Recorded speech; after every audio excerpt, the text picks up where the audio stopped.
से चमार हो लेकिन नीच हो आप। ना ही तो मैं चमार हूं और ना ही मैं नीच हूं। मैं बाबा साहब के संविधान के द्वारा शुरू से लेकर और अंत तक भारतीय हूं। सबसे पहला, जातियां जिस स्वार्थ के अनुसार इस देश की जनता के ऊपर थोपी हुई है, वो कहीं ना कहीं उनके धंधे को मजबूत करती हैं। तो मैं उन लोगों के धंधे को चौपट करने वाला व्यक्ति हूं, मजबूत करने वाला नहीं। ना मैं चमार हूं, ना ही मैं शूद्र हूं। राम को नहीं मानते हो? नहीं, मैं राम को नहीं मानता। क्यों? राम तो देश के अंदर पुष्पमित्र शुंग के नाम से जाने जाते हैं। राम को जो मानने वाले लोग हैं, आज पूरे देश के अंदर दिखावा कर रहे हैं। पूरे देश के अंदर आज इस तरीके का माहौल बना दिया गया है कि चाहे उसके हाथ पर एक टैटू हो, वो फ्री गोदा जा रहा है। बसों के अंदर गाने वो राम राज्य के अनुसार बना दिए गए हैं। ट्रेनों में सर्विस फ्री कर दी गई है। अनेकों प्रकार के प्रलोभन देकर के लोगों को उस तरफ मोड़ा गया है कि आप अयोध्या आइए, राम मंदिर आइए। कहीं देश के गृह मंत्री बोलते हैं कि भाई हम चुनाव में घोषणा करते हैं कि भाई मैं आपको फ्री में यात्रा कराऊंगा राम मंदिर की, और देश के प्रधानमंत्री कहते हैं कि अयोध्या कोई नहीं आना चाहिए क्योंकि वो एक लिमिटेड कार्य है, लिमिटेड एक आयोजन है।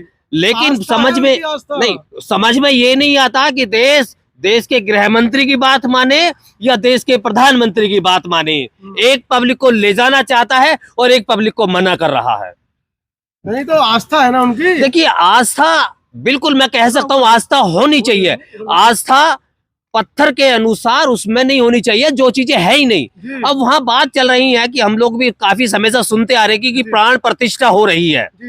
एक पत्थर के अंदर भगवान को प्राण प्रतिष्ठा करके उसके नाम पर जय जयकार करने का कार्य एक मानव कर रहा है। यानी एक मानव भगवान का निर्माण कर रहा है, जिस भगवान को हालांकि इस देश और दुनिया के अंदर अनेकों नामों से जाना जाता है। भारत में तो बल्कि 33-37 करोड़ के नाम से जाना जाता है।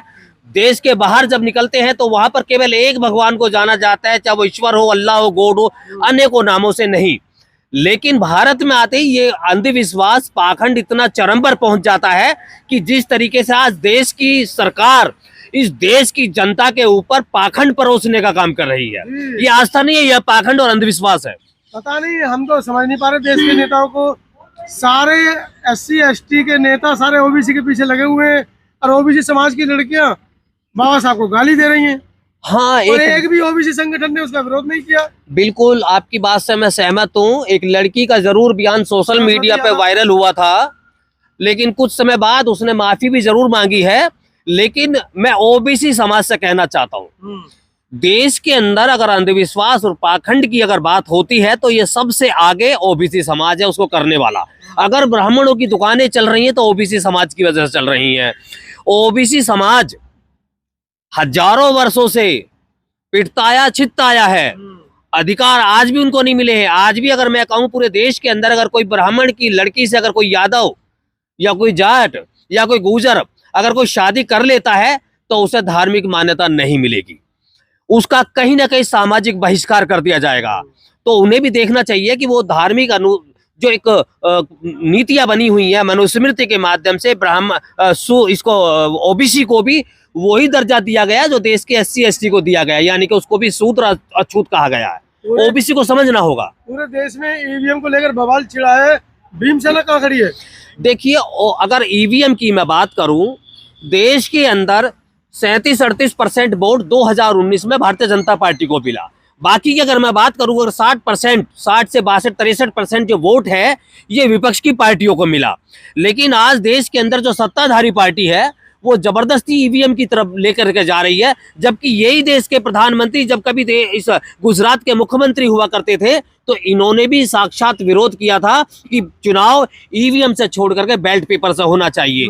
अमेरिका जैसे देश, जर्मनी जैसे देश, इटली जैसे देश, कनाडा जैसे देश भी EVM को छोड़ चुके हैं। भारत को भी छोड़ना चाहिए। मैं नहीं कह रहा, ये साक्षात नरेंद्र मोदी के शब्द हैं और ये वीडियो शायद आप लोगों के पास में होंगी भी, और नहीं होंगी तो मैं आपको उपलब्ध करा दूंगा। लेकिन आज उन्हें पता है कि सत्ता किस तरीके से हासिल की जा सकती है, किस तरीके से लोगों के देश के वोटों को चोरी किया जा सकता है। वो EVM जैसा एक नुक्सान उनके हाथ में लग गया है और वो उसको छोड़ना नहीं चाहते हैं।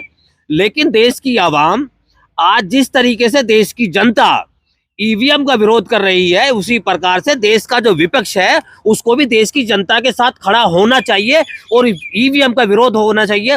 चुनाव आयोग के दरवाजे पर, उसके गेट पर जाकर के, उसके कार्यालय मुख्यालय पर जाकर के एक बहुत बड़ा आंदोलन प्रदर्शन होना चाहिए। तमाम अधिकारियों को वहां पर बंधक बनाना चाहिए कि भी अगर चुनाव होगा तो वो बेल्ट से होगा, बेल्ट पेपर पे होगा, क्योंकि देश के जो व्यक्ति है, जो भी मतदाता है, जब वो एक अपना वोट देता है तो उसको पता होना चाहिए मैंने वोट किसको दिया। हम लोग 5 रुपए का भी अगर सामान खरीदने जाते हैं तो सामान की वैल्यू देख लेते हैं और जो दुकानदार होता है वो 5 रुपए को देख लेता है अलट पलट करके कि ये सही है।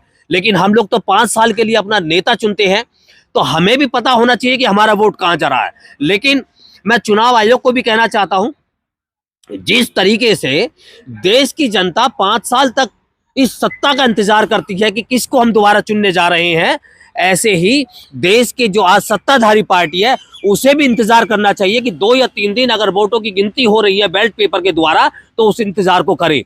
जनता देश की इंतजार करने के लिए धैर्य के साथ बैठी है, लेकिन सत्ताधारी भारतीय जनता पार्टी नरेंद्र मोदी की जो सरकार आज प्रेजेंट में है वो मानने को तैयार नहीं है। लेकिन इनको झुकना होगा और झुकाने के लिए देश को आगे आना है और देश के साथ में देश के विपक्ष को खड़ा होना है।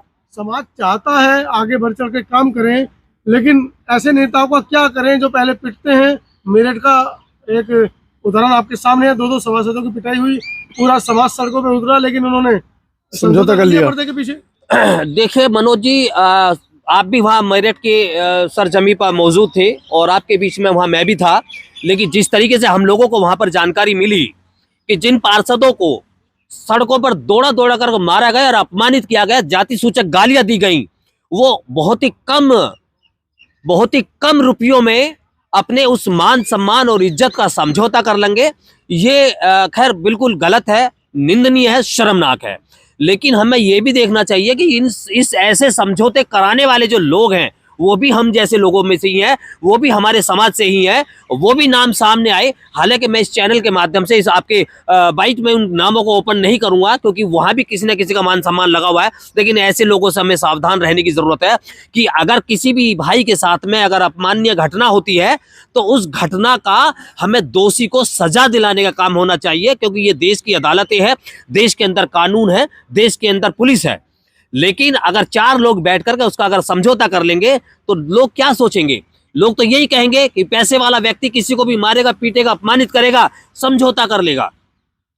2000 चुनाव के मद्देनजर भीम सेना क्योंकि पूरे देश में काम कर रही है, क्या आप एक राजनीतिक बयान देने के उसमें हैं? बिल्कुल, देखिए भीम सेना तो देश के अंदर हमेशा देश के बहुजन समाज के किसी न किसी व्यक्ति को देश की गद्दी पर चाहती रही है और कहीं ना कहीं हम उत्तर प्रदेश में कामयाब भी हुए हैं, जहां पर बहुजन समाज से ही एक मुख्यमंत्री को 1 बार नहीं, 2 बार नहीं, बल्कि 4-4 बार इस प्रदेश की जनता ने चुना।